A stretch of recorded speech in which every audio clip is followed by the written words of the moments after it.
All right, great. Seeing people come in. Welcome, welcome. I know it's a few minutes before 1, so we'll probably wait right till 1:01 to get started, just to make sure all the stragglers, usually that's me, if I'm attending webinars, I'm always the person that's 1 minute late, so I'll show some grace towards those people today. Just make sure chat's working. If those that are attending and have signed on, just chat where you're from, where you're calling in from. I always love to see where our webinar is being broadcast. So hopefully you have the opportunity to chat. Let me make sure I have it set to chat real fast.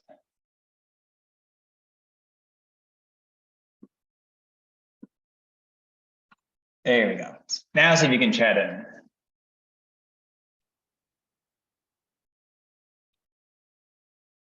There we go. Wonderful. Chicago, Calgary, Austin, Toronto, Salem, Indianapolis, wonderful. Boston, Illinois, Wisconsin, man, all over, love it. Ooh, Abu Dhabi, New York, California. We're representing everywhere. All right, love it. Very cool. Wisconsin, Appleton, okay, Barrie, Ontario, love it.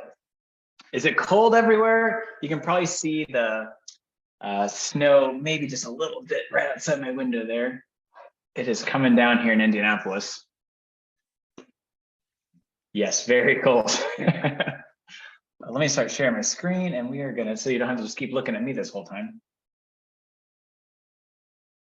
All right. There we go.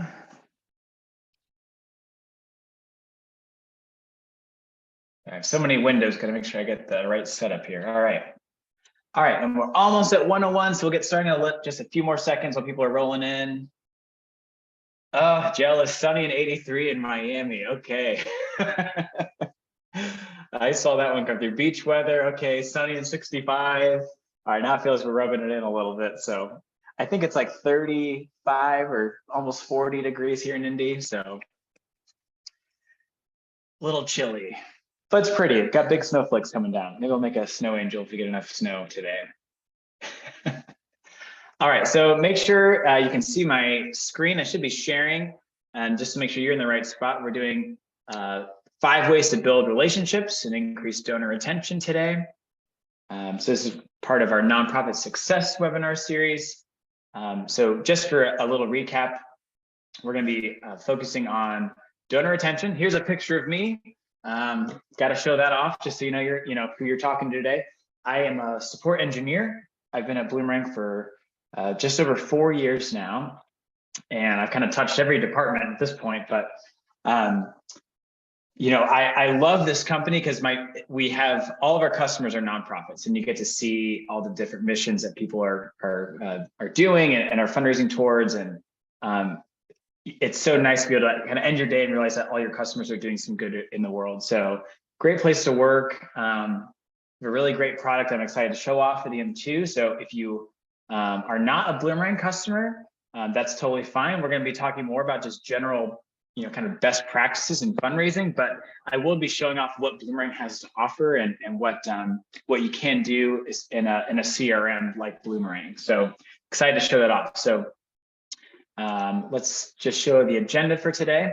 And as before I mentioned, just for Zoom settings and level setting, there is the chat section that everyone is using now. Feel free to post questions or just responses in there. But there's also a Q&A button. And so if you use that, we'll have a better time of seeing and answering your questions at the end. I'm going to try to save about 15 minutes just for some general question and answering about the product, or maybe just about some of the topics we covered today with donor retention. So if you have a question that you really want answered, I put that in the Q&A section. Otherwise, feel free to just chat. My colleague, my good friend Diana, is on the call with us today too. So she'll be trying to answer any questions in real time as well, if we don't get to it live. So, but just for the agenda, we're going to look at donor retention, why donors lapse, why they stay, some strategies that you can implement for your nonprofit, and then finally how we can help at Bloomerang. So kick it off. You know, what I want to launch a poll first before we really dive in. So let me pull that up. And there we go. I want to know if you know right away your retention rate. So if someone was to just come up to you on the street and ask you what your donor retention rate is it a hard yes? Do you know that? Is it a no? Is it maybe I'm not sure, but I think we looked at it a few months ago or a year ago, and I know the number back then. But what is your current donor retention rate? And we're gonna be focusing a lot on this today. So you'll hear me say the words donor and retention probably 100 times today.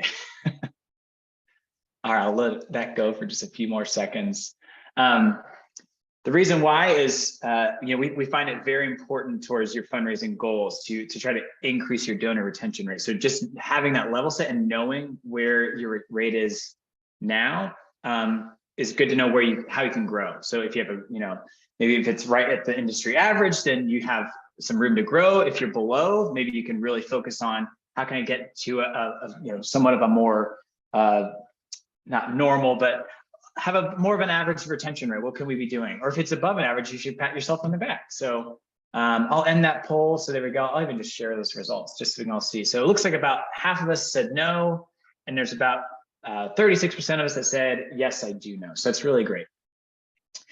So the studies on donor retention, there is, it's what's called the Fundraising Effectiveness Project. You can see Bloomerang's logo right there alongside some other products like Neon and Donor Perfect, as well as AFP, so that's the Foundation for Philanthropy, and some big names like Giving Tuesday. All of these organizations have compiled millions and millions of transactions, so more than 20,000 organizations and nonprofits, almost $80 billion in donations, and they pile that information together, and we can see trends, we can see some data just across different platforms and what fundraising and what donor trends are happening in the world today. I'll stop sharing that poll there. So that's the Fundraising Effectiveness Project. So this is not just Bloomerang numbers that I'm sharing today. This is a large amount of donations. And I want to point out that, let me go back a slide, excuse me there.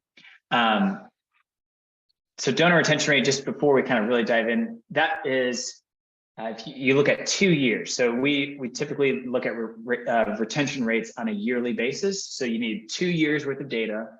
You have your number of returning donors in year 2, and then your bottom number is the total number of donors in year 1. So for example, we're coming at the year end of 2022 now. So you would do all of the donors you had in 2021, and then how many of those gave again in 2022. And that would be your retention rate. And here's the industry average. This is a little dated. It's about a year old, but still, from what we're finding in the from the data sets, it's still in the ballpark. So just maybe a few, you know, tenths of a percentage off. But the industry average for nonprofits on retention, just overall, is 43%. So 43.6%.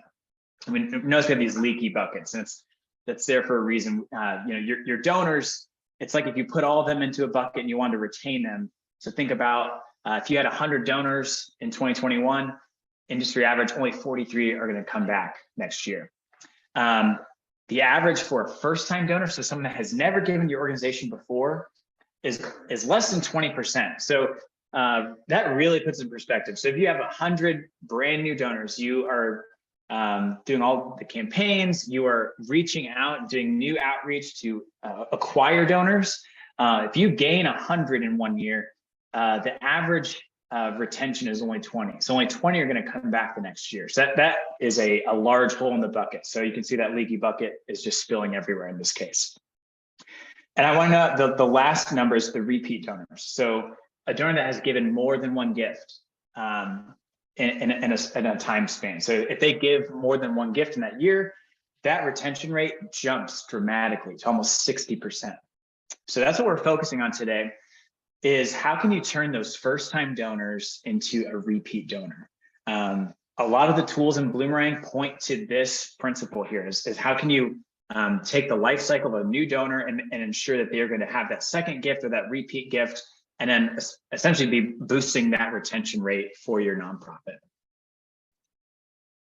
And just to really speak to this point, why donor retention is important, it's not just because of the fundraising. Yes, that's a huge factor.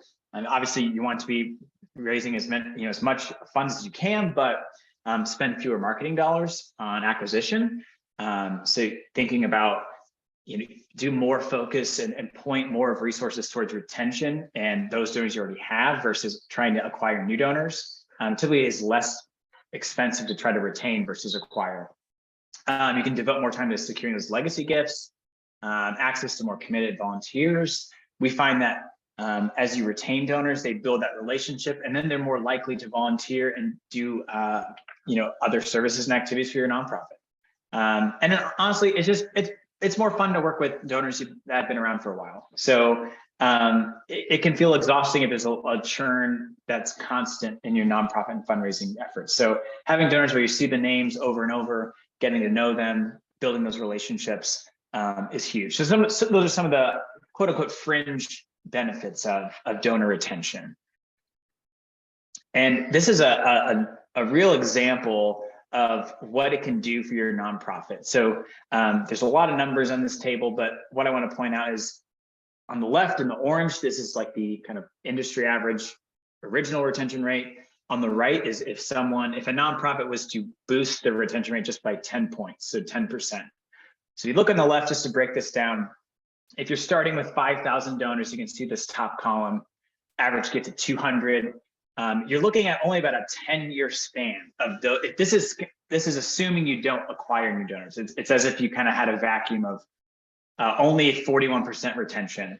What does that do for your numbers? So there's a grand total of those donors over the 10-year span of about $820,000.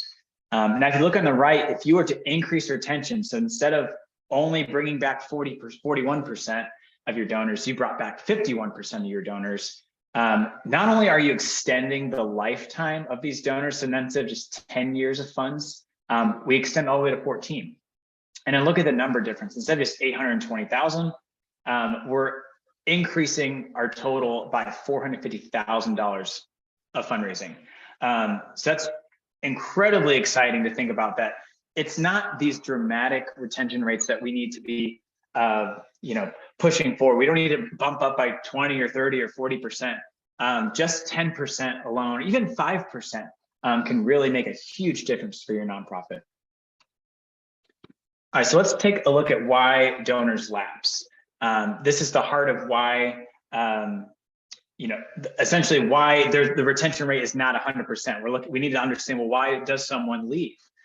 So Bloomerang, we have looked at some other data sets and some other projects that were going on. So this is an older study, but I want to point out that these trends still exist. And this is a study about why donors have stopped giving to nonprofits.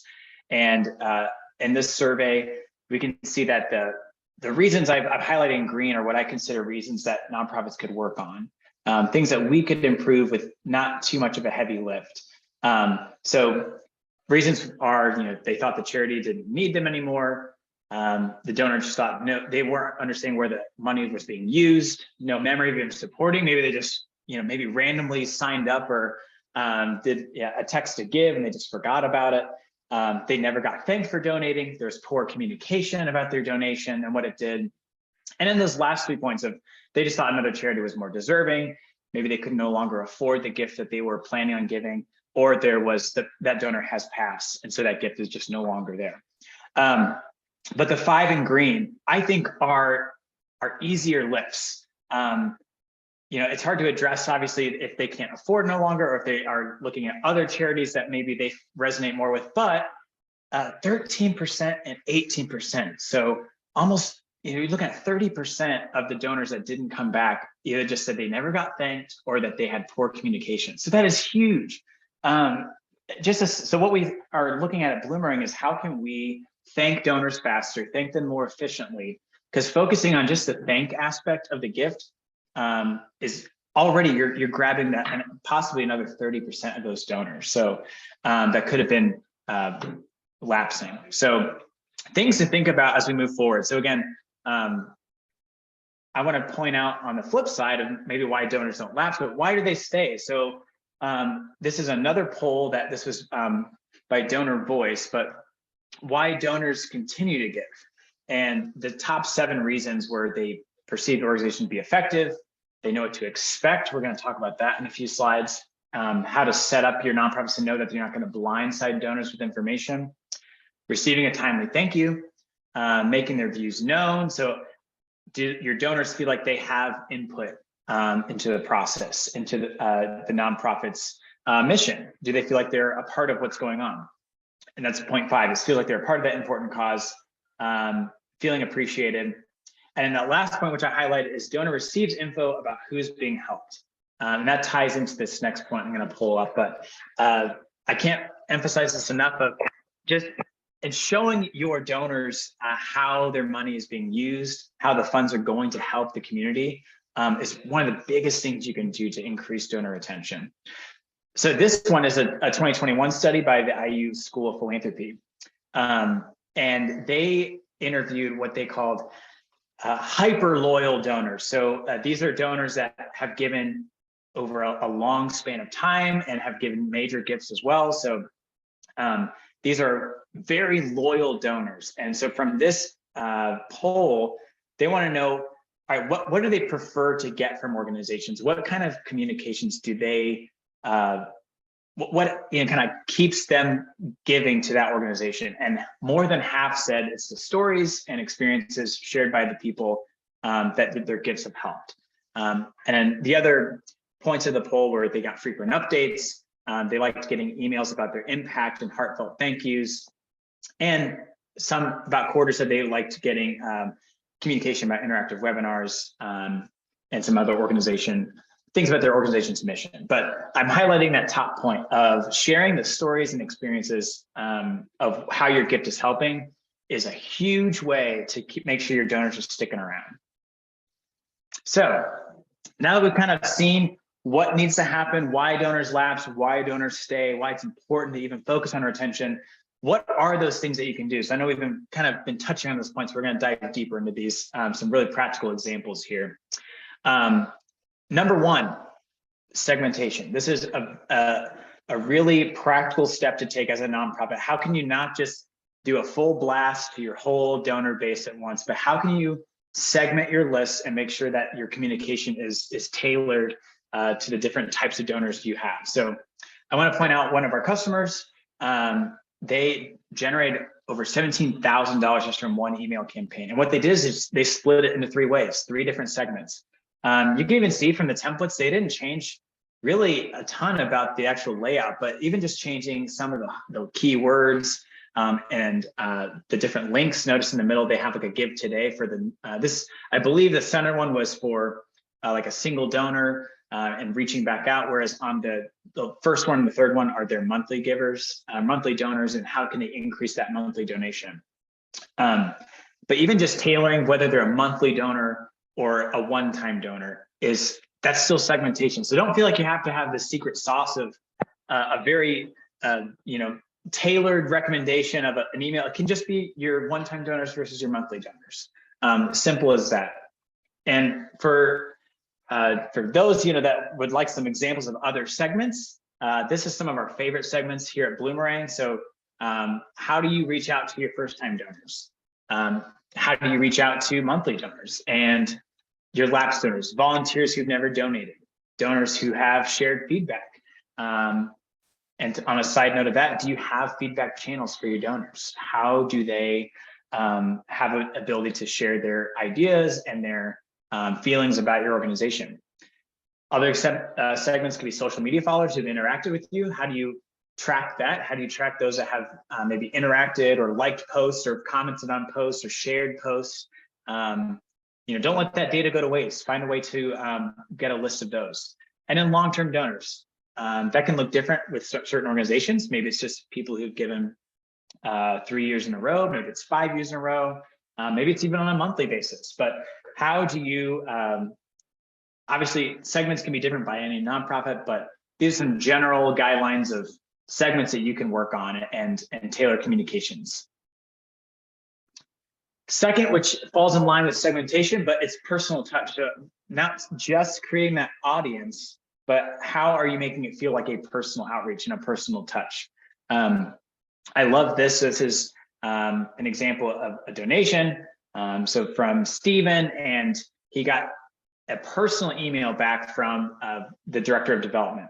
And they actually used, and you can see the second window, they use an integration that Bloomer actually has it's called with Gradavid, where you can send a quick kind of minute short video just to say thanks. So pretty cool, kind of like a little cameo. You can just say thanks, introduce yourself, make a personalized video, you publish it and it goes right to the donor. Really cool stuff. So you can get creative with how you thank and create that kind of personal touch. It doesn't just have to be an email, it doesn't just have to be like a thank you phone call.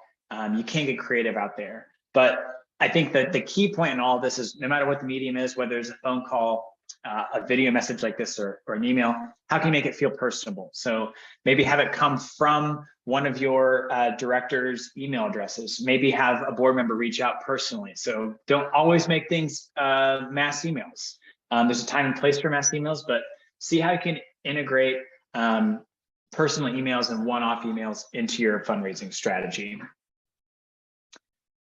And speaking of phone calls, we have a lot of data on why phone calls still work. So I know it can feel like a scary topic. Maybe like, oh my gosh, we don't have the staff for it. Maybe we just don't have the time for it. And I want to point out that the numbers I'm going to show you, this does not mean that they had a conversation with the donor necessarily. This is just if they attempted a call. So, and these numbers, even just attempting to call and leaving a voicemail, we see has just the same effect as calling and having that conversation. So maybe you do get that busy tone. I know for me, I barely pick up my phone anymore because of spam calls, but perhaps even if you call a donor and you get that straight to voicemail, even just leaving a message, hey, this is Scott from Bloomerang, or this is Diana from Blossoms Orangutan Rescue, and we just want to call and thank you for your donation today. Something simple like that can go a long way, because then they can see that voicemail and go, oh man, like they care about me, they thought about my donation, kind of lifts their spirits for a second. And then that increases that chance of them to be more engaged with your nonprofit. So first-time donors who get a personal call within 48 hours are 4 times more likely to give a second gift. So it's not just about the quality of the phone call, but the speed. So waiting a few months to call them, they might have already forgotten about their gift. And maybe they just think, I'm not in the mood anymore to make that second gift. So it is important to have that speed and try to jump on those phone calls as quickly as you can as a nonprofit. And then again, a thank you call from a board member to a newly acquired donor within 24 hours will increase their gift by 39%. So if you can even call within 24 hours, especially if it's from someone who maybe has some form of influence with your nonprofit, can really go a long way. And here's just some numbers on those first time donor calls. So notice no phone call, we're looking at about 33% retained. Just having one phone call and we're looking at 90 days to in this list, so we're being generous, 41%. And if they have more than one phone call within those 90 days, we're looking at almost 60% retention. And again, this is just the amount of days they waited to make the phone call. So there's no phone call. How many days did they wait for that first phone call, and then finally that more than one phone call. So they can get that gift even faster. So we're looking at a matter of that second gift can come within 53 days if you call more than once. Whereas one phone call, you're looking at less than a year, 217 days for that next gift to come in. So, so the frequency of phone calls not only affects the likelihood of giving, but also the speed that donors give. And finally, this is that, again, that not only is it speed and frequency, but also the amount. So more than one phone call or any phone call, you're likely to have an increased gift, so not even just a second gift, but also increasing the average gift size. So all this to say, phone calls, they still work. It's a form of personal touch. And here's one last graph of whether it's a phone call, even a personal email, or an interaction. As you can see, it's much better to do something than nothing. So I know that probably sounds cheesy, but it's true. So even just any type of phone call, any type of personal email, any reach out or for an interaction, in-person meeting, you're increasing that retention rate. So food for thought. All right, I'm going to launch another poll. I feel like I've been talking a lot, so I mean, it's only me here, but let me launch the second poll. I want to know the last time you gave a gift to a nonprofit, how were you thanked? Do you remember? And not your own nonprofit, but the last time you made a gift, a charitable gift somewhere, do you remember what happened? Did you get just like a run-of-the-mill transaction receipt? You know, didn't notice to have like a personal thank you in there? Was it a personalized gift acknowledgement? So maybe like an auto-generate, but at least had like your name filled out, maybe like a thank you message. Did you have a personal email? So like did somebody like a development director or a board member personally reach out? A phone call, personalized video thank you, or just nothing? Do you remember not getting anything? I remember I made a gift this summer to an organization, and I did not get a thank you back, and like not even a receipt, not a phone call, nothing. And it's tough because you don't even know if your gift goes through. You're not sure if what they did with your funds. So even just to, if we put this kind of walk in the donor's shoes for a second, you have to imagine the last time you gave, how inclined were you to give again based on that experience? So looks like everyone, I'll give it a few more seconds. So it looks like a lot have said they got just a transaction receipt, nothing fancy, or at least they got an auto-generated email. So that's good. I think this goes to show that a lot of nonprofits could really, boost their efforts in this thank you process. There's a lot of room for growth there. And again, it doesn't have to be a huge lift and an overhaul in your process, but how can you just get a thank you or a personalized thank you out there? All right, I'll end this poll, and there we go. I'll share those results. So you can see, looks like just about half have said they got some form of a receipt from their last gift. So, and it looks like about a few got a phone call. So just a few of us got some form of a phone call back from the nonprofit. So food for thought. It's always good to kind of put yourselves in their shoes. Another side note, a little tip is if you do have an online form or like a donation form on your site, I know it sounds maybe a little silly, but see how the process is. I've talked with a lot of nonprofits that don't know what the donation process is like on their own site. So go to your site, see what it's like. How many clicks does it take to go from the main page or whatever landing page you have to that donate button?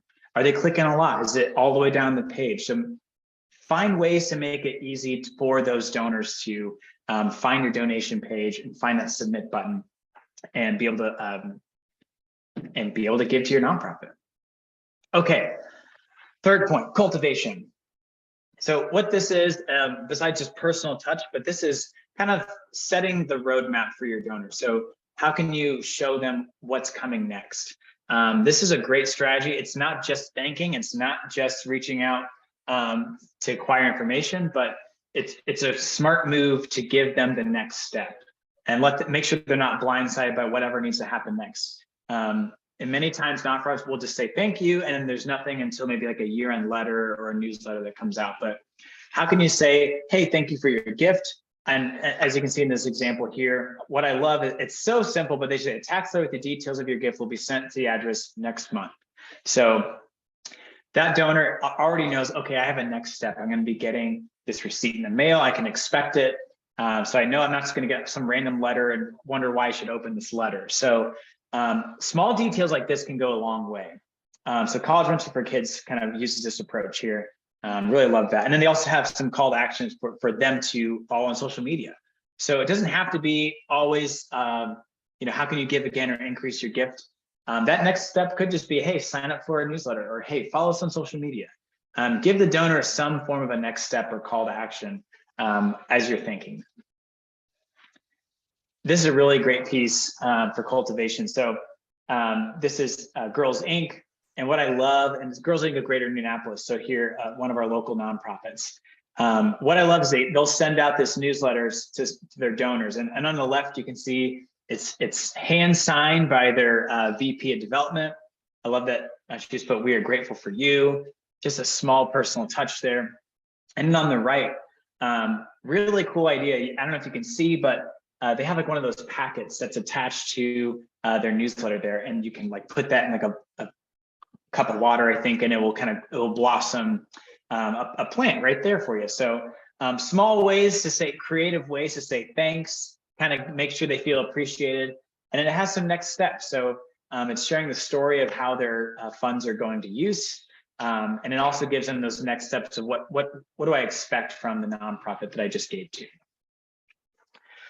The next strategy is feedback. And I feel like this gets often overlooked, but how can you make sure your donors feel included in the process? So not just making asks and not just doing solicitations, but how can you just say, hey, you are a valued donor. What's been your experience? So Bloomerang has a really slick tool here that, in this case, we're looking at the lapsed donor survey. This is something you can set and forget in Bloomerang.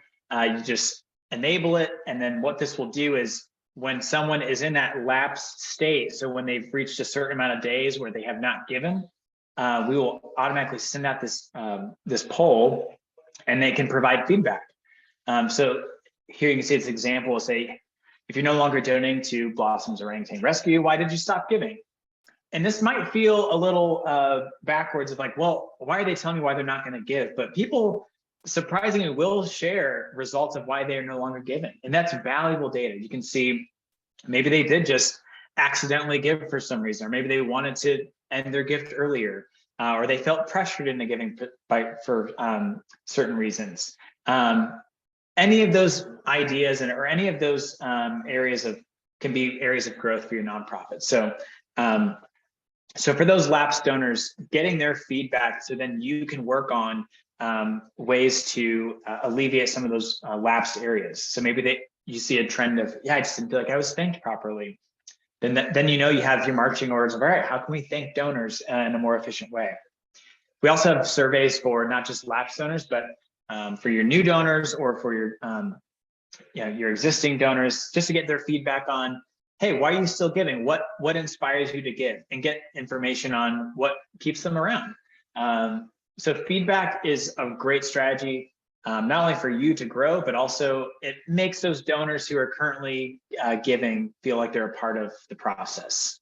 And who doesn't love to feel like they're on the inside of things? So, all right, and the last strategy I have to share today is asking earlier. So I think for most of us, there comes a time where we want to ask again and make that second solicitation. And what we want to encourage at Bloomerang is don't wait a whole year. Don't wait that, in many cases, we see nonprofits still get a donation from someone at maybe like a year-end drive or one of their campaigns. And there's not an ask until either the next major event or even just the following year for the next round of that campaign.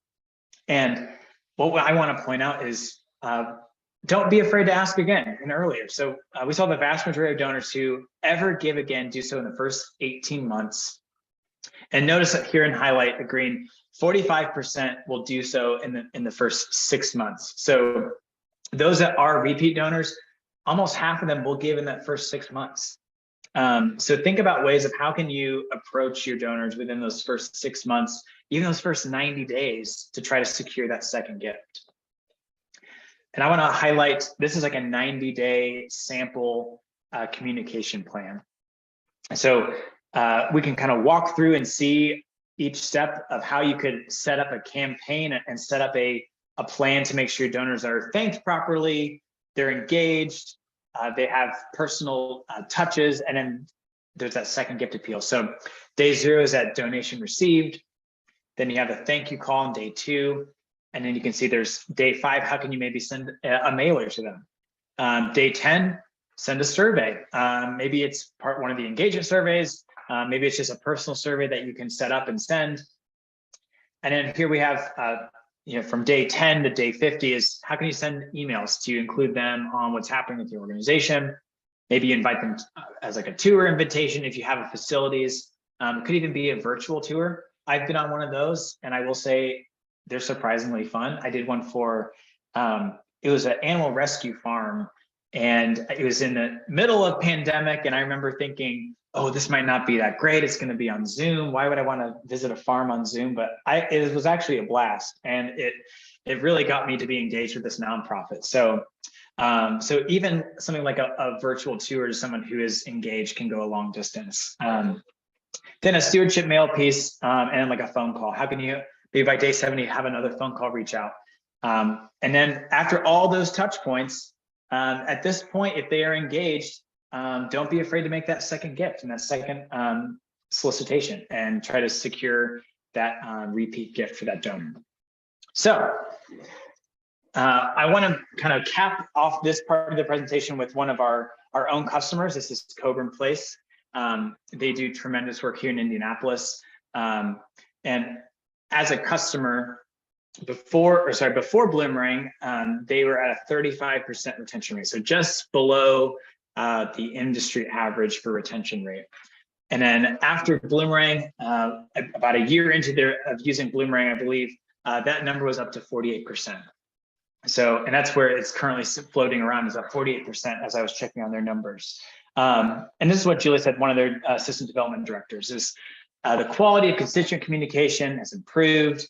And I love to say it's led to better segmenting and personalizing of the donor experience. So what Bloomerang provided as value was being able to segment donors quickly, efficiently, and having those avenues and those tools to personalize those thank yous and those engagement pieces. So really neat. So I'm going to jump into the demo database and show off a few things in Bloomerang, and then we'll also have some time for some Q&A at the end too. So first I want to show off the dashboard.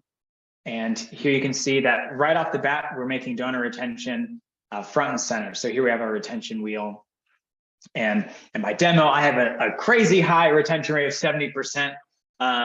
Maybe you have that too, you're a nonprofit, which would be awesome.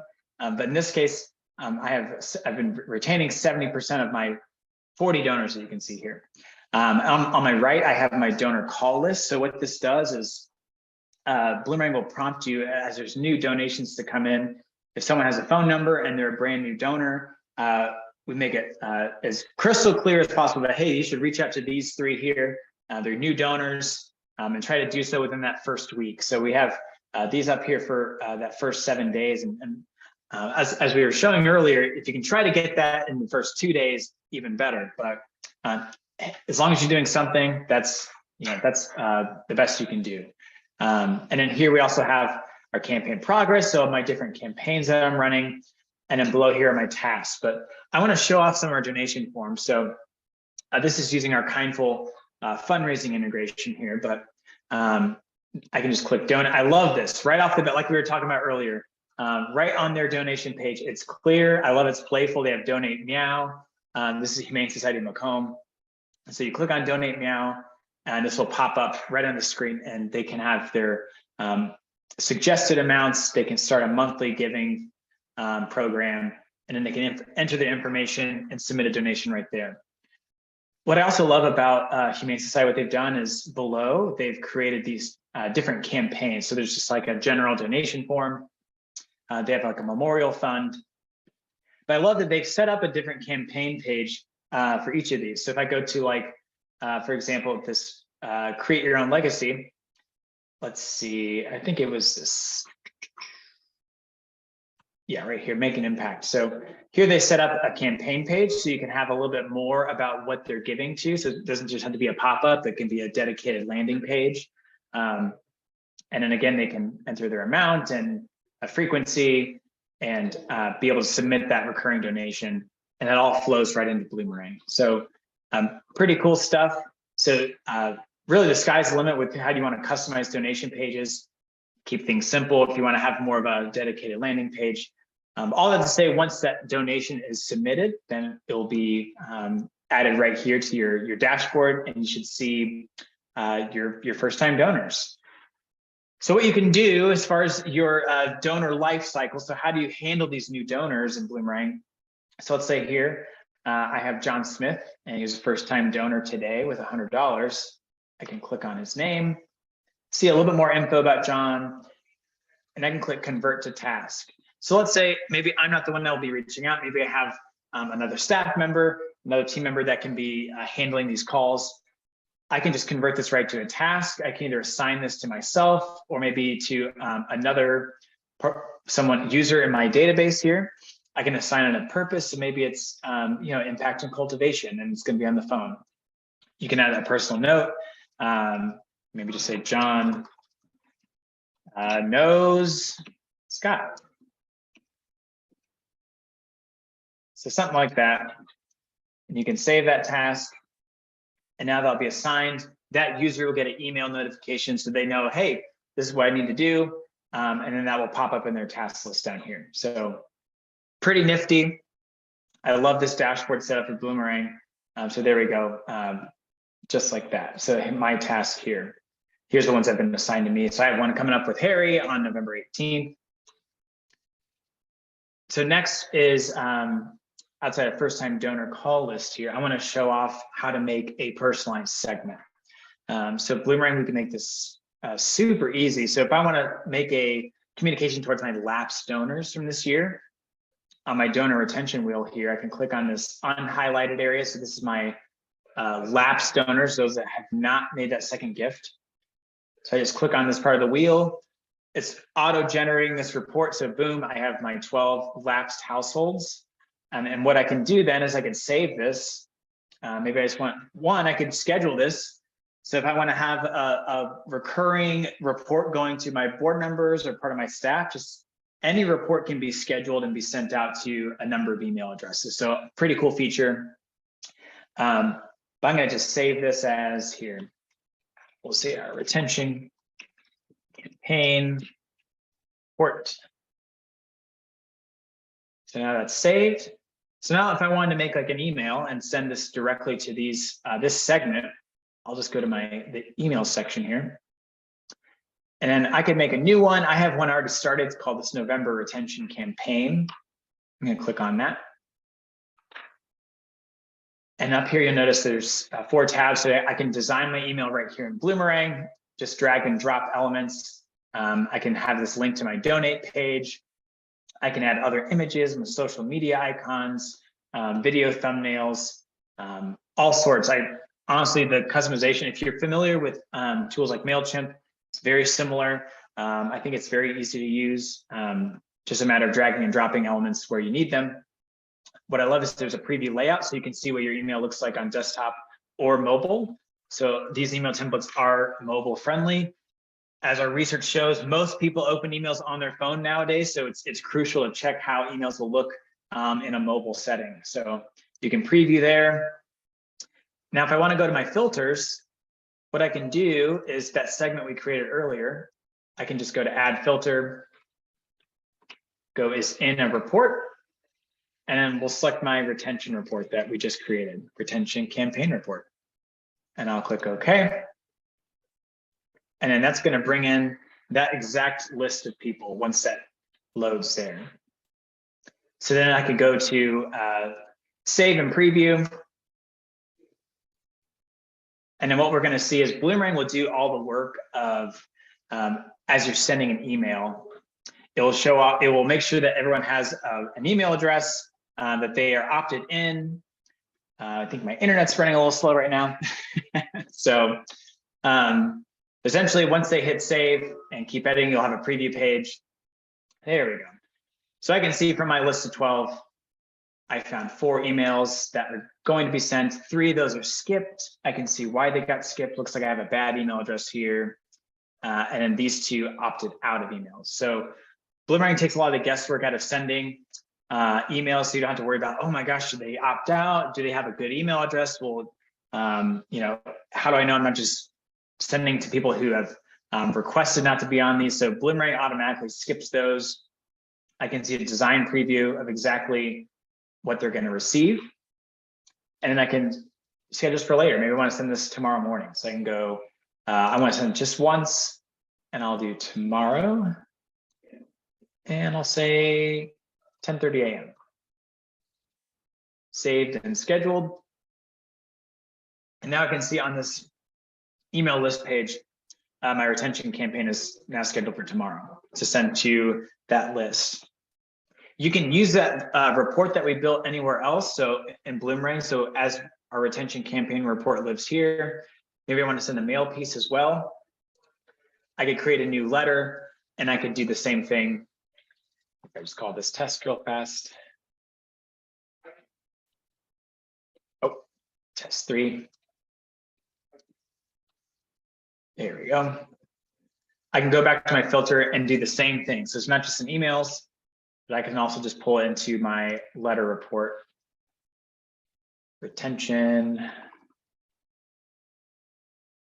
Let's see if I typed that wrong. There we go. So same thing, I can pull the exact same list in a mail piece, and then I can generate PDFs and send out a mailer to those that have a valid mailing address. Pretty cool. So the last thing I want to show off too is our engagement survey. So as we were talking about the feedback loop that you can open up for your donors, if I go back to my emails, instead of just sending like a mass email, I can click engagement surveys. Here I can configure either a new donor survey, an existing donor survey. So getting feedback on why people continue to give.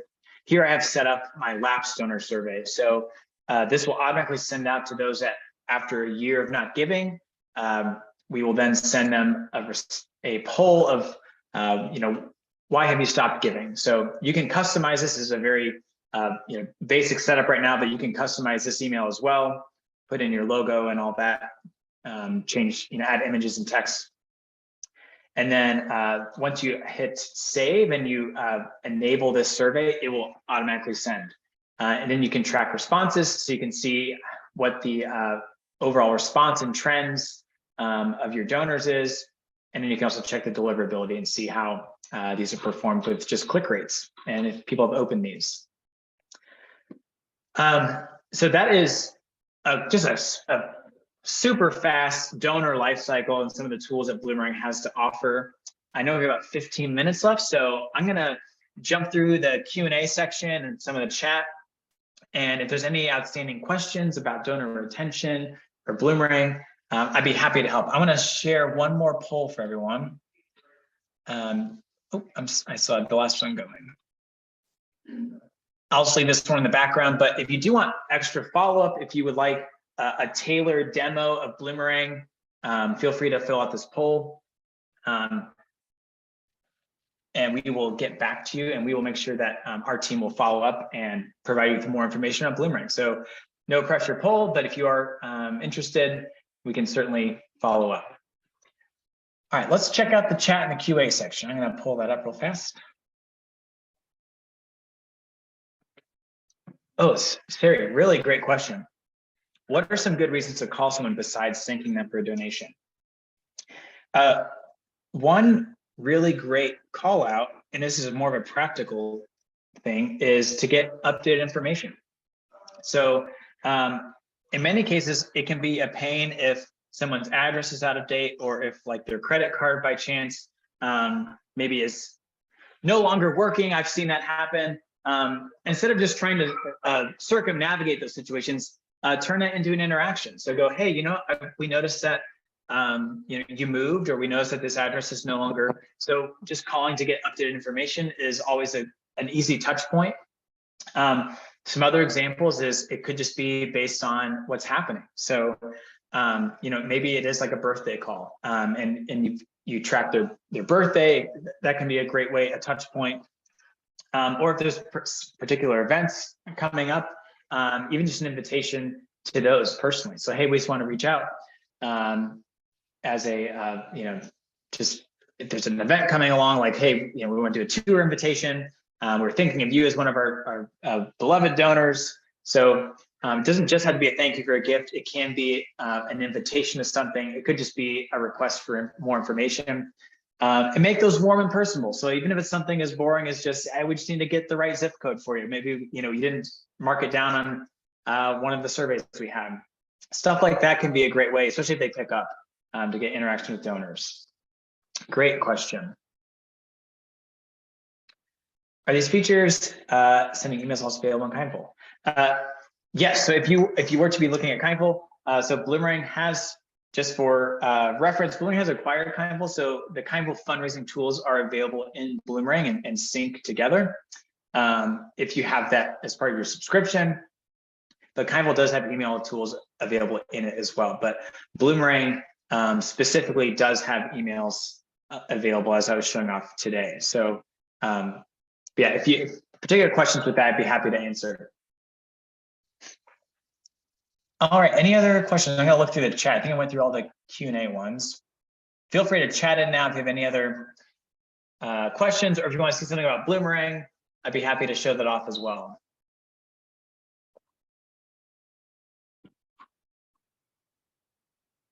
Okay, let's see. I think I see a few here. I'm gonna try them. Ooh, great questions. So some from earlier. So data on the level of their gifts, and was the data on age group associated with phone calls? I would need to dig into that. I don't have that on hand from these slides. I don't know if it was looking at those data points. I'd have to look back at those original studies. Great questions though. I think on the whole, I don't know if it was segmented by a particular age group, but that could certainly be a factor. I know for many cases, the younger folks might not be picking up phones as much as other generations, so perhaps there is some of that trending in those data sets. Great point though. That would be interesting to find. Let's see. How can you make an email come from our email address and not just the support one? I saw this was just going to me, but I'll answer for everyone live. Within Bloomerang, what you could do is you can tailor the email just to come from your domain. So this person was asking, if you don't have this, if I just have like a normal email address, here, if I just put in like a Gmail address, it's going to get replaced with a more secure email address. Notice right here, like it'll be a mailman one. But what we can do in Bloomerang is if you just, we have security measures in place to make sure that your email is going to not hit spam.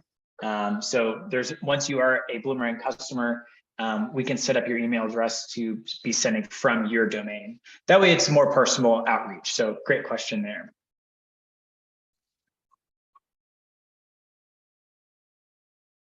Okay, and it looks like, just to confirm that question about the age groups, we didn't look like we have any data on the age group of those phone calls. So really good call out though. I would love to see if we could find a little bit more of a granular study that would show kind of the breakdown there, but great questions. All right, well, I'll hang out for a few more minutes if there's any other questions. Otherwise, we are a little early, so I'll give you some time back. I'll keep that chat up just in case there's any final questions. Otherwise, enjoy. I think today is Wednesday. It should be Wednesday all day. So enjoy your Wednesday. We'll see you at the next Nonprofit Success webinar. We do have some other webinars coming up. You can check that out on our resources page on our website, as well as if you need more information about Bloomerang and getting into Bloomerang, if you're a customer, we have some terrific academy classes that can get you up to speed quickly. So again, thank you for attending today. I'm here if you want to still chat. I'm not going anywhere for the next few minutes, but feel free to get some time back. So have a great one, everybody.